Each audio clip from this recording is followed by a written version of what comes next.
मैं आपसे जानना चाहती हूँ सर, सीएम ममता बनर्जी चुनाव कैंपेन के दौरान कल जख्मी हुई। टीएमसी की तरफ से आरोप लगाया जा रहा है कि केंद्र के इशारे पर उनकी सुरक्षा से खिलवाड़ हुआ, लेकिन इस मामले में लेफ्ट को ममता के वर्जन पर भरोसा नहीं, बीजेपी का वर्जन लेफ्ट कांग्रेस को ज्यादा सही लग रहा है सर? ऐसा आप नहीं कह सकते हैं। असल में पहले भी उनके कुछ बयानात के बारे में कुछ शंकाएं तो होती है, लेकिन मेरे ख्याल में ये सिलसिला जिस तरह से हुआ है इसका सही जांच होना चाहिए। बिना जांच के कोई भी मतलब आरोप या प्रत्यारोप ये ठीक नहीं हो रहा है। मैंने सवाल इसीलिए पूछा कि जब अभी तक जांच नहीं हुई है, अभी तक तस्वीर साफ नहीं हुई है, तो फिर लेफ्ट का वर्जन जो है वो टीएमसी के वर्जन से तो बिल्कुल मेल नहीं खा रहा है, लेकिन बीजेपी के वर्जन से फिर भी आप लोगों का वर्जन मेल खा रहा है, ऐसा क्यों है? देखिए, आप ये जो बाइनरी में देखते हैं ना, तृणमूल और बीजेपी, सवाल ये नहीं है।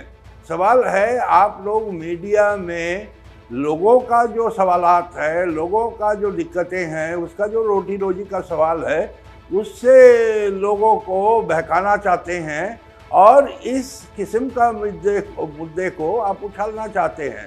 इसीलिए हम ये बोल रहे हैं कि ये क्या मुद्दा महत्वपूर्ण नहीं है? करो, खुलासा एक करो, मुख्यमंत्री वापस लौटे लोगों के मुद्दे पे। मुख्यमंत्री जो चुनाव कैंपेन पर निकली हुई है, जिसने अपना नामांकन उसी दिन दाखिल किया है, वो चोटिल हो जाती है, ये क्या आपको बड़ा मुद्दा नहीं लगता है?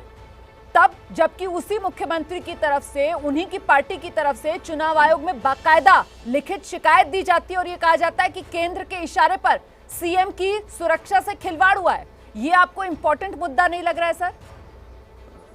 नहीं, मेरे ख्याल में चुनाव आयोग ने 8 चरण में बंगाल के चुनाव को संगठित करने का फैसला लिया है। दुनिया भर में चुनाव आयोग छोड़ के किसी को पता नहीं है क्यों इतना लंबा खींचा गया है। बावजूद उस बात की कि चुनाव आयोग अगर मुख्यमंत्री और एक कैंडिडेट का प्रमुख, एक कॉन्स्टिट्यूएंसी का प्रमुख कैंडिडेट का सुरक्षा को निश्चित नहीं कर पा रहे हैं, तो चुनाव आयोग का जिम्मेदारी बनता है कितना जल्दी वो ये जांच करके सही बात क्या है लोगों के सामने लाए। और जब तक वो सवाल नहीं आता है, वो चर्चा उन्हीं के जख्मी के ऊपर चलता रहेगा। ये भी हमें लग रहा है कि इसमें असमंजस है।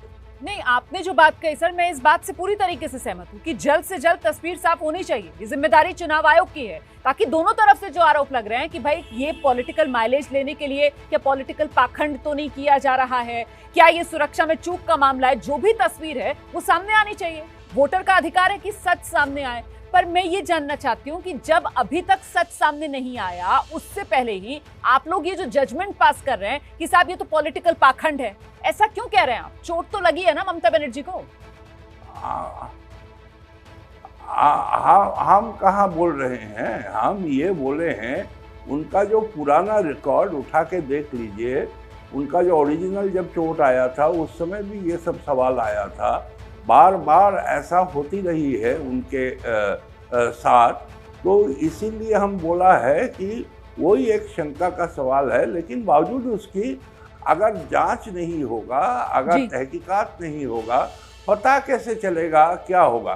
पर आप ममता बनर्जी को चोट के मुद्दे से बचते हुए नजर आ रहे हैं। ममता बनर्जी को चोट लगने के मुद्दे पर बोलने से आप बचते हुए नजर आ रहे हैं, ऐसा क्यों है सर? क्या आपको लग रहा है कि पॉलिटिकली ये मुद्दा जो है वो ममता बनर्जी को फायदा पहुंचा सकता है? पॉलिटिकली फायदा पहुंचा सकता है क्या ये मुद्दा? बहुत दोनों पक्ष का इसमें मतलब एक निहित स्वार्थ है कि दूसरा मुद्दा छोड़ के इसी मुद्दे पे चर्चा होते रहे। तो ये मैं जानना चाह रही थी कि दोनों पक्ष आप टीएमसी और बीजेपी कह रहे हैं? नहीं, तीसरा पक्ष है ना, तीसरा पक्ष और संतुलित बात करता है ना। आप उनको नहीं दिखाते हैं, ये अलग बात है। लेकिन फिलहाल आप जिन दो पक्ष की बात कर रहे हैं, जिन्हें आप कह रहे हैं कि दोनों को फायदा मिलेगा, वो बीजेपी और टीएमसी को आप कह रहे हैं? नहीं, आप बार बार मुझे बोल रहे, आप देखिए जो आपका गलत रुझान है कि आप बार बार मुझे बोल रही है कि या तो बीजेपी को सही बोलो या टीएमसी को सही बोलो। और बीजेपी और टीएमसी के जो समझ है उसके अतिरिक्त एक तीसरा पक्ष है जो एक संतुलित भूमिका लेती रही है इन सब सवालों के बारे में। उनको बाद भी एक जायज बात हो सकता है, इसको आप गिनती नहीं कर रही है ना। नहीं नीलोत्पल सर, बिल्कुल उस तीसरे पक्ष को पूरे सम्मान के साथ ही तो मैंने आपको आमंत्रित किया संविधान की शपथ में। ठीक है सर, बहुत बहुत धन्यवाद संविधान की शपथ में।